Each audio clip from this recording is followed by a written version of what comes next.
मिना में VIP premium category के tents किस तरह के होते हैं, आइए मैं आपको एक टेंट का अंदर से विजिट करवाता हूँ।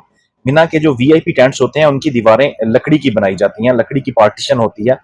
पार्टीशन करने के बाद ये बिल्कुल एक रूम की तरह बन जाते हैं। इनमें डोर्स लगे होते हैं प्रॉपर। जैसे ही आप अंदर जाते हैं तो यहाँ पर सोफा कम बेड्स लगे होते हैं।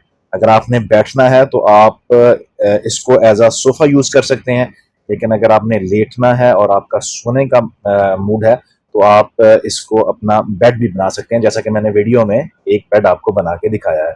इसके अलावा इन टेंट्स के अंदर एसी इंस्टॉल्ड होते हैं और साथ एयर कूलर भी चल रहे होते हैं, जिससे गर्मी का जो तोड़ है वो ज्यादा हो जाता है। मतलब गर्मी से आप बहुत ज्यादा बचत हो जाती है। जो डी कैटेगरी के खैमे होते हैं उनमें सिर्फ एयर कूलर्स होते हैं, एसी नहीं होते।